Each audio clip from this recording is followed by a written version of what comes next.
Hay un tema referido a la experiencia de cómo construimos ese planteamiento del socialismo productivo, que yo recuerdo cuando el comandante Chávez hace la propuesta al país de que esta va a ser una revolución inclusiva y socialista. Conversamos sobre cuál era el rol de la empresa privada dentro de este socialismo bolivariano, socialismo del siglo XXI. Nosotros recorrimos el país, hicimos varios focus group, fuimos allí a conversar con el pueblo productor y ahí fuimos como que construyendo esta visión donde lo económico y lo social no antagonizaban, sino que eran complementarios. Una acción no se puede dar sin la otra. Dos caras de la misma moneda. El desarrollo económico sin justicia social no es sostenible. Pero la justicia social no es financiable si no tienes desarrollo económico. Por ahí empezamos a construir con una visión que en primera instancia tenía que ver mucho con un planteamiento que hizo Carlos Marx y a veces se escandalizaban algunos empresarios, que tenía que ver con la rebelión de las fuerzas productivas para la construcción de una sociedad socialista que no es más que una sociedad igual. Entonces planteamos allí en esa visión de la rebelión de las fuerzas productivas, se basa en detonar todas las capacidades de producción que hay en un país para desarrollar mucha producción social y condiciones de igualdad y justicia social para la nación. Ese enfoque de incluir a las empresas de capital privado, sobre todo las micro, las pequeñas y las medianas, como sustrato fundamental para transformar la economía rentista, monoproductora, limitativa de Venezuela, es un poco la orientación que nosotros le hemos dado a esta visión del socialismo productivo, que no es más que el socialismo humano, que no es más que el desarrollo, no, para nada, que tiene que ver con la intervención del Estado en su justa medida, construyendo los equilibrios, inclusive en una tesis del Estado emprendedor que va muy amarrada con la necesidad de que el Estado invierta y desarrolle en los espacios de riesgo donde las empresas de propiedad privada o mal llamadas empresas de propiedad privada ocupan los espacios para desarrollar nuevas tecnologías, para asumir nuevos retos, para que los encadenamientos productivos puedan ser viables, pero soportada con las fuerzas de organización productiva del pueblo, de los emprendedores, de los microempresarios y de las pequeñas y medianas industrias que finalmente son las que democratizan la fuerza de producción, el empleo estable y bien remunerado y generan las condiciones productivas, flexibles, adaptables para emprender los grandes retos que tiene la nación. Entonces, ese enfoque durante más de 15 años lo hemos sostenido y cada día, en la medida que Venezuela ha venido transitando por momentos políticos y circunstancias cada día más complejas, ya ha ido entendiendo que el petróleo es fundamental para Venezuela. Es un país petrolero que es un componente sustantivo para el desarrollo de la nación, pero no suficiente. El pueblo mismo, con su sapiencia, su sabiduría, ha ido generando los mecanismos para la construcción de ese socialismo productivo y el emprendimiento masivo que refleja Venezuela. Estaba chequeando unas cifras antes de entrar al programa. Por ejemplo, por cada 100.000 habitantes, hace 4 o 5 años habían algo así como 80.000 emprendimientos. Hoy por cada 100.000 habitantes hay más de 124.000. Quiere decir que viene creciendo esa visión de que con mi esfuerzo, con el acompañamiento del Estado, con la participación del Estado, pero sobre todo con mi esfuerzo individual y colectivo, yo puedo ir resolviendo una ecuación que es fundamental, que es lograr las condiciones de vida que permita que mi familia prospere y que además podamos alcanzar una colectividad, una sociedad de iguales para poder vivir un sistema de prosperidad nacional. Algo que Venezuela tuvo, pero que el petróleo generó muchas distorsiones, hizo voltear, entonces todos teníamos una visión, los empresarios rentistas, a ver cómo hacíamos para pegarnos allí en esa corriente de la exportación de crudo, y eso permeó en toda la sociedad, eso se agotó. Y hoy el país aparece con una nueva cultura, con una nueva visión de emprendimiento, de asumir riesgos, de comprensión que solamente juntos, unidos y con un propósito común, podemos transformar eso que nosotros llamamos esa riqueza material que tiene Venezuela, que es inmensa, pero que tampoco es suficiente, que hay que hacer inversiones, hay que colocar industria, hay que invertir, hay que estudiar, hay que aplicar ciencia y tecnología para convertir, transformar todas esas capacidades, todos esos recursos naturales que la naturaleza y Dios nos otorgó en cosas útiles para la sociedad, entrar a los mercados internacionales, satisfacer nuestras propias necesidades y generar un desarrollo de prosperidad que incluya a las grandes mayorías. Se ha ido templando con las grandes dificultades que ha atravesado la nación, sanciones, bloqueos, medidas unilaterales, que han forzado al país desde adentro a buscar herramientas y soluciones a los problemas de la producción, del abastecimiento, de la distribución y de la generación de riqueza necesaria para que el Estado funcione y para que finalmente los venezolanos y las venezolanas tengan acceso a los bienes de consumo. La gente aspira en 3 palabras, aspira a un modelo económico productivo y humano. Así es, así es. Y a eso le llama socialismo productivo. Muy bien, nos adelantamos un poquito en el tiempo. Fíjate que me Creo hablabas que del tema... escuché hablar de socialismo productivo no menos de 10 años. Sí, correcto. Ya veníamos trabajando y todavía seguimos. No hemos dejado de trabajar un día en esa visión de integración entre lo económico y lo social como un tema determinante. Había que agregar una condición que es el tema ambiental, la sostenibilidad, porque hoy en día el cambio climático nos obliga a ser mucho más responsables en los métodos de producción. Cuando tú hablabas del tema de la inversión es clave para los grandes retos que tenemos ahora en el país. La inversión, yo diría, la nacional y la internacional. Yo siempre recuerdo que hay muchos venezolanos y venezolanas afuera que tienen recursos importantes. Algunas cifras hablan de 150.000 millones de dólares, 200.000 millones de dólares. El modelo chino se nutrió mucho de esa diáspora china. Es un inversionista. Sí. Yo creo que hay que trabajar a 2 manos con el tema de las inversiones. Alguien me preguntaba, bueno, en este nuevo periodo de sesiones, este nuevo ciclo de la Asamblea Nacional, ¿cuáles serían algunas de las leyes importantísimas en fortalecer, reformar o crear? Y yo decía, una de ellas es la ley de inversiones extranjeras. Extranjeras y nacionales, para adecuarlas a los estímulos necesarios para lograr que las inversiones se den en el país en el área de ciencia, tecnología, porque es que todos los bienes de capital vienen aparejados ahora con una gran dosis de nuevas tecnologías. Por ejemplo, el tema petrolero, que es un tema tan importante para el país. Venezuela tiene que pasar de exportar solamente crudo para agregarle valor al crudo que produce. Ahora, ya se está generando una política de desaparición progresiva de los plásticos, que es un producto que se obtiene fundamentalmente del petróleo, de la refinería. Ahora hay unas tecnologías que permiten crear plásticos ecológicos. Bueno, hacia allá va el mundo. Venezuela tiene que montarse allí. De alguna manera lograr que grandes refinerías se instalen en el país y en vez de exportar el crudo, podamos quedarnos con el valor agregado derivado del crudo, porque al final, en 30 o 40 años, veremos el crudo frente a la carrera de las energías alternas, podemos ver el crudo a los precios del carbón, por ejemplo. Entonces tenemos que prepararlos para eso. Entonces el tema de las inversiones es clave en todas las áreas. Si vemos el desarrollo... Es una propuesta para el nuevo periodo. Esa sería una propuesta que sería fundamental discutir. Serviría para atraer ese capital. Para generar los estímulos suficientes para que el capital nacional, se sienta confortable y también venga a invertir a Venezuela. Y el extranjero, por supuesto, que es vital. Falta para motivar esa inversión? Bueno, habría que repatriar esos capitales. Hay que revisar. No solamente los estímulos fiscales, sino la visión de largo plazo. Sí, hay que cambiar un poco esa visión del modelo de cómo capturamos nosotros las inversiones. O sea, yo soy de los que cree que hay que exonerar las inversiones de cuanto es carga tributaria hay en el país y solamente pechar la producción de esa inversión. Es decir, si yo traigo una fábrica y la instalo en Venezuela, invierto $1 millón, que sea toda la cadena productiva o los productos exportables los que paguen los tributos. Pero la inversión como tal debe estar exonerada de todo tipo de impuestos para poder competir con zonas económicas especiales que hay en China, que hay en República Dominicana. Nosotros no estamos solos en el juego. Ese, por ejemplo, sería una área en la que yo creo que hay que lograr mejores estímulos fiscales para las inversiones. Visión de largo plazo, sí que sean retornables en 30, 40 o 50 años, inversiones de 2.000, 3.000 millones de dólares para montar refinerías no se repagan en 3 o 4 años.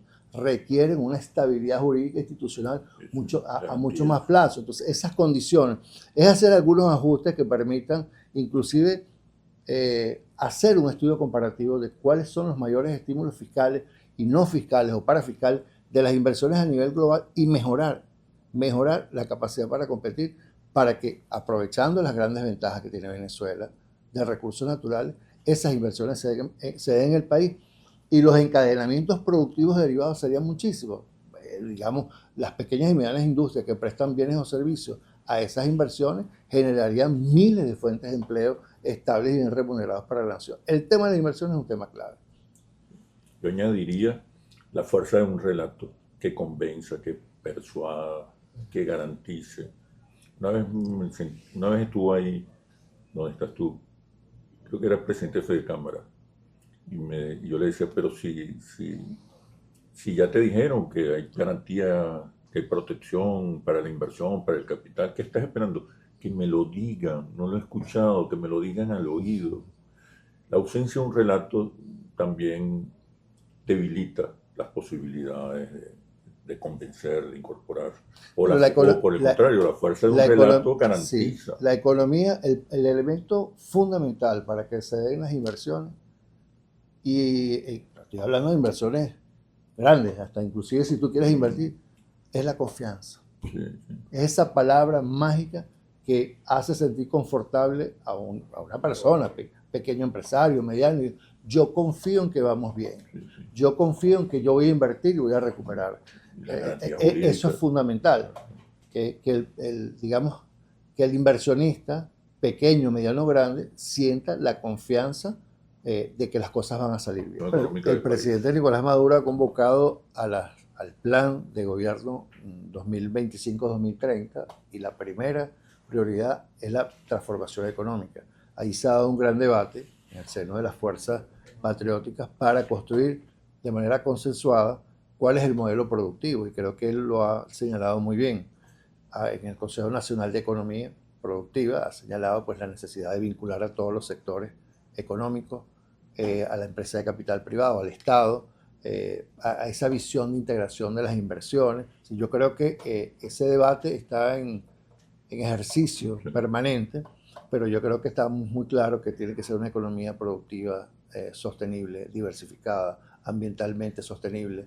Creo que vamos en la dirección correcta en el debate. Ahora, pues siempre habrá necesidad de hacer algunos ajustes, pero siento que están los caballos puestos delante de la carreta en esa ruta, el fortalecimiento de los emprendimientos nacionales, más de 300.000 emprendimientos que se han financiado, esta ley con el fondo que se ha creado para apoyar esas fuerzas, digamos, productivas que vienen dándose en las comunidades, en los consejos comunales, en los circuitos comunales de producción, son elementos que vienen transformando la realidad y la visión que tiene el país sobre las tareas pendientes. Y la principal tarea hoy para el venezolano, lo muestran en todas las encuestas, es el tema de la producción, el tema económico, cómo subsanar, digamos, las necesidades, y bueno, por allí vamos, tanto el gobierno como las fuerzas revolucionarias y patrióticas de la economía nacional. La economía productiva y humana. Así es. Que no separa lo productivo de lo humano. Bueno, y tú ves la revalorización de las empresas de capital privado en torno, bueno, a lo que fue el tema de la pandemia, o sea, cómo logramos sortear esas circunstancias con las pequeñas, las medianas, inclusive las grandes, el tema de las sanciones y el bloqueo, cómo ha actuado el sector productivo nacional para sortear bueno, las sanciones, porque también las empresas de capital privado han sido sancionadas, han sido bloqueadas cuentas, y sin embargo esa unión entre el gobierno revolucionario y las fuerzas productivas nacionales están dando resultados tangibles. Venezuela tiene más de 15 trimestres de crecimiento sostenido en medio de circunstancias muy complejas, muy difíciles. Y bueno, seguiremos teniendo amenazas, pero tenemos como que la metodología para subsanar y para resolver los problemas, porque ya sabemos que no dependemos ni de los chinos, ni de los rusos, ni de los iraníes, ni de los gringos. Dependemos de nuestras propias capacidades, que por cierto las tenemos muchas. Mira, ¿cómo observas al sector privado, a los empresarios? En mi opinión, es uno de los sectores que más ha madurado acerca de la comprensión de las nuevas realidades y la necesidad de un modelo económico humano, productivo y humano. ¿Cómo observas tú el sector privado? Bueno, hay un crecimiento allí, o sea, hay un crecimiento, tú lo acabas de plantear, primero la dimensión política de lo que es la revolución bolivariana y lo que representa la revolución bolivariana en términos de ese compromiso con las grandes mayorías, con la visión que se tiene de desarrollo endógeno que incluye a los empresarios nacionales, con la necesidad de hacer sostenible la economía, no solamente basado en la rentabilidad de las empresas de capital privado, sino darle una mejor distribución a la riqueza que permita que, bueno, no hay mercado si no se distribuye la renta. Si las empresas no tienen ningún sentido de existir, si no tienen un mercado nacional que le dé soporte. Yo recuerdo cuando yo comencé mis primeros años como presidente de FEDIndustria, aquí siempre había un debate con el tema del salario, que si el salario mínimo iba a quebrar a las empresas o no. Al final nos dimos cuenta, o todos los empresarios se dieron cuenta, yo lo planteaba muchas veces, que sin un salario digno no hay quien consuma los productos que elaboramos. Entonces, el sector privado ha ido creciendo en términos a su sensibilidad social necesaria para que sus propias organizaciones puedan funcionar. Yo creo que hay, igual que la clase trabajadora ha entendido en circunstancias muy complejas, bueno, ha resistido lo que ha sido pues las condiciones muy difíciles que ha impuesto las sanciones y el bloqueo, atacando nuestro principal producto de exportación. El país ha crecido en términos generales. Yo que recorro el país con mucha frecuencia para hacer actividades políticas y voy allí con los productores, digamos en el territorio, hablo mucho con los consejos comunales, con los dirigentes sociales. Hay una comprensión tremenda de la necesidad de ir juntos a abordar estos temas. Hay un momento político histórico trascendente para poder avanzar. Después, como nunca antes. Y eso produce una sinergia colectiva para poder enfrentar con éxito todas las tareas que tenemos por delante. El estudio, la ciencia y la tecnología, la inversión productiva, la distribución justa de la renta, son consensos que están producidos allí a nivel, la sostenibilidad del ambiente, mirar cómo hacemos las cosas mejor y no depender de fórmulas mágicas.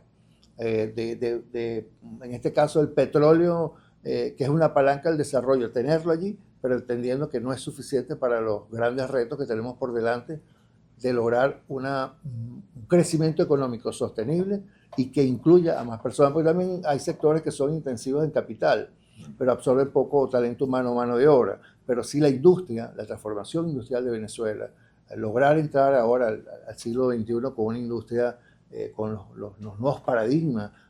Hay quienes hablan de la cuarta revolución industrial, que es la ciencia, la tecnología, la digitalización, la robótica, que son unos grandes retos que tenemos por delante.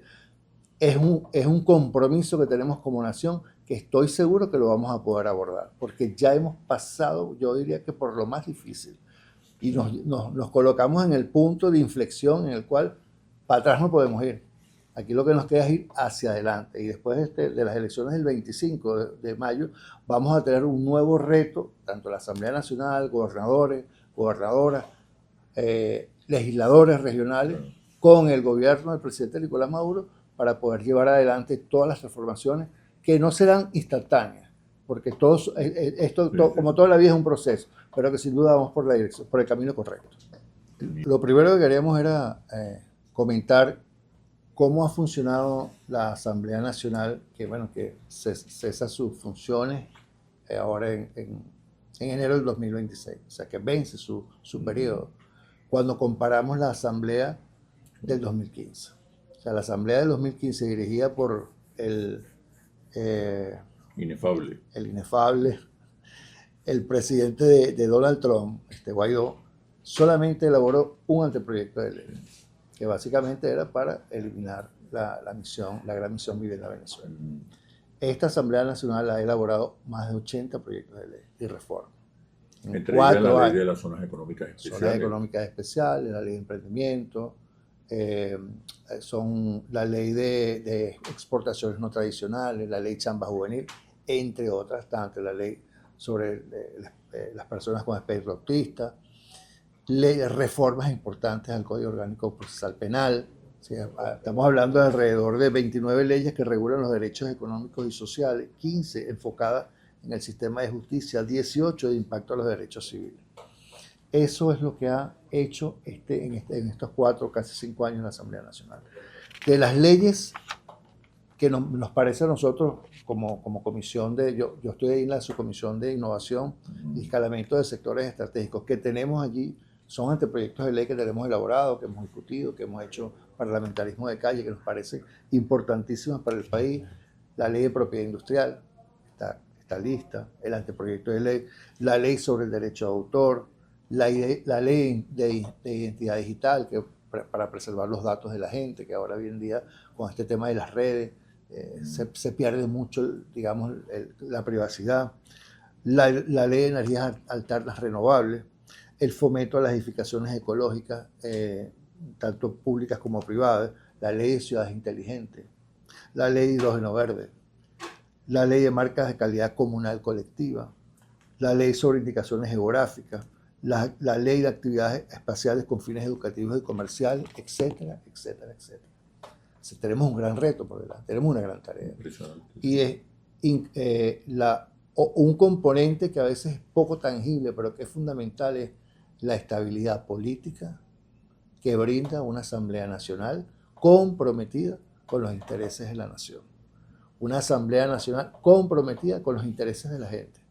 Una necesidad que hay que cubrir, un pueblo que pide y una Asamblea Nacional que responde con leyes buenas para la gente. Esto le da una condición excepcional. Nosotros necesitamos, la Asamblea Nacional debe estar en manos de los patriotas, de los que aman a Venezuela, los que creen en la soberanía nacional, de los que defienden a la República, no los que apoyan sanciones, no los que negocian con el imperio para poder destituir un gobierno legítimamente instaurado en el país, democráticamente electo. Nosotros necesitamos una Asamblea Nacional resteada con la República, resteada con el país, que nos garantice, visto desde el punto de vista económico, las leyes económicas, que además el presidente ha sido el principal promotor de esas leyes que han permitido sortear de manera exitosa las sanciones, sin negar que nos afectan y nos afectan bastante, pero él ha logrado con mucha astucia preparar anteproyectos de ley que le dan capacidad de maniobra, pero además que nos den la estabilidad política para poder funcionar, para que la República funcione, porque si algo ha costado al país, le cuesta al país, y además es sumamente importante, es la paz social. Y eso hoy solamente lo garantiza la Asamblea Nacional de los patriotas al frente con una mayoría total sobre la función parlamentaria. Hoy en día hay un consenso general, inclusive lo comentábamos viendo algunas cifras de los opositores que dicen que van a votar, que es muy baja. Y cuando tú, digamos, rasgas por debajo de la mesa, te das cuenta que es que todas las acciones de los líderes de la oposición los afectan a ellos por igual. Empresarios, productores, se ven afectados por decisiones que van en contra de la República, en contra de la nación. Y ellos, aun cuando no militen políticamente o en las orientaciones políticas del gobierno bolivariano, se ven tan afectados o igualmente afectados. Así que, ¿para qué ellos van a querer apoyar a una dirigencia que lo que va es fundamentalmente a desestabilizar el país y causar una lesión? Nosotros necesitamos una Asamblea Nacional que produzca las leyes buenas para la nación, que nos permitan seguir avanzando, entendiendo los grandes retos que tenemos por delante y que solamente en unión nacional, con trabajo colectivo y con visión compartida, los vamos a poder resolver, entendiendo que todo es un proceso. Una oportunidad única que tenemos, que nos presenta la vida, la historia, que ha costado mucho forjarla, porque han sido 25 años de debates y de conflictos internos, pero que al final van creando las condiciones políticas, económicas y sociales para el gran salto, para que Venezuela logre esa visión que tiene el presidente Nicolás Maduro de ser un país próspero, de igualdad y de justicia social. Siempre el pueblo llega antes que la dirigencia política. Sí, tú eres especialista en la materia. Cierto. Siempre llegan, digamos, las instrucciones del pueblo, lo que es que tener el oído muy abierto y los ojos también para saber leer y oír. A veces se tarda mucho. Hay que estar con la gente. Tenemos un rol contralor allí en cuanto a la aplicación. ¿Cómo funciona eso? A la supervisión de las leyes. Pero bueno, en todo caso, yo creo que lo importante es que nuestra tarea fundamental es legislar. Permanentemente nosotros aplicamos el método del parlamentarismo de calle, donde estamos en contacto con el pueblo, con la gente, oyendo cómo aplican las leyes y si hay que hacer algunos ajustes. Tenemos leyes que han sido reformadas por sugerencias de los movimientos sociales, por ejemplo. Recientemente, el año pasado, llevamos adelante el anteproyecto de ley del cacao y fue una propuesta de los productores de cacao de Venezuela, que era un instrumento jurídico que estaban solicitando. Sí, eso es un ejemplo de cómo aplica, cómo funciona la Asamblea Nacional en el marco de las competencias que la Constitución les otorga. También tenemos iniciativas parlamentarias propias, por ejemplo, en el caso de diputados o diputadas que en función de sus actividades políticas detectan alguna necesidad en alguna comunidad o algún grupo organizado y bueno, llevan planteamientos digamos, para la aplicación de las leyes, para formular nuevas leyes. Y ahí vamos evaluando sobre los resultados. Por ejemplo, la ley de emprendimiento habla, habla con cifras, con números. Si hay alrededor de 300.000 nuevos emprendimientos financiados en Venezuela, bueno, quiere decir que la ley va dando resultados. Ahora, eso no quiere decir que en el futuro no haya que hacer ajustes. De hecho, esa fue una ley que hubo que reformar. O sea, recientemente se elaboró, se escribió, se formuló y como a los 8 o 9 meses apareció una sugerencia en materia impositiva y bueno, se corrigió la ley. Eso lo que quiere decir es que la Asamblea Nacional está permanentemente oyendo las necesidades de la gente. Ese es el rol. Lo más importante para nosotros es estar pendiente de las orientaciones del pueblo. Hay una visión compartida en el Parlamento que te permita no solamente promulgar las leyes, redactarlas, promulgarlas, sino también armonizar, articular dentro de una visión más completa, dentro de un plan más amplio. Sí, cada año se elabora un plan anual de gestión parlamentaria, que bueno, que se discute con todos los presidentes de las comisiones, y por supuesto con la Junta Directiva de la Asamblea Nacional, y que está orientada a las necesidades del país. O sea, vamos marchando y acompasados frente al ritmo de las necesidades. Y leyes que se han tenido que aprobar, por ejemplo, la ley Simón Bolívar, antibloqueo, bueno, se formuló a partir del crecimiento, de la ampliación de las sanciones del gobierno de los Estados Unidos y se formuló en apenas 2 semanas. O sea, hay respuestas que son muy rápidas porque la dinámica política así lo reclama, así lo exige. Entonces, bueno, tenemos un parlamento, por eso esa cantidad de leyes aprobadas, o sea, ese esfuerzo parlamentario, sin contar con anteproyectos de ley como los que yo te mencionaba, que están allí en las subcomisiones y en las comisiones, que todavía están como anteproyectos de ley. Yo diría que probablemente entre todas las comisiones de la Asamblea Nacional pueden haber 150 instrumentos jurídicos también para el país, que apuntan fundamentalmente a cubrir la visión que tiene el pueblo de Venezuela, sus necesidades, en leyes que, digamos, que hagan espejo para poder abordar y resolver los problemas de las comunidades. ¿Tú dirías que hay una visión compartida? Sin lugar a dudas. Vamos, ahí va junto el poder legislativo, el poder ejecutivo y el pueblo de Venezuela apuntando en la misma dirección. Eso que tú planteabas como un consenso nacional en torno al desarrollo de la visión productiva del país, el enfrentar con los grandes retos de la economía productiva y diversificada. Está inmerso en la Asamblea Nacional, que es además está formada por dirigentes, cuadros políticos de todo el país que están en la calle permanentemente oyendo al pueblo. Comienza la nueva legislatura, imagínate comenzar la nueva legislatura. ¿Cuál es la carpeta que llevas debajo del brazo? ¿Cuál es la ruta inicial? La ley que en tu opinión por la que hay que comenzar. Sí, ya te mencioné una, te voy a dar una ñapa. ¿Qué tenemos que esperar los venezolanos? La ley de propiedad industrial es un tema clave, es una ley que tiene más de 60 años, 62 años formulada en Venezuela y que es clave para garantizar marcas, patentes y la protección de las tecnologías. Ley de propiedad industrial. Está lista, creo que es una ley fundamental para el país.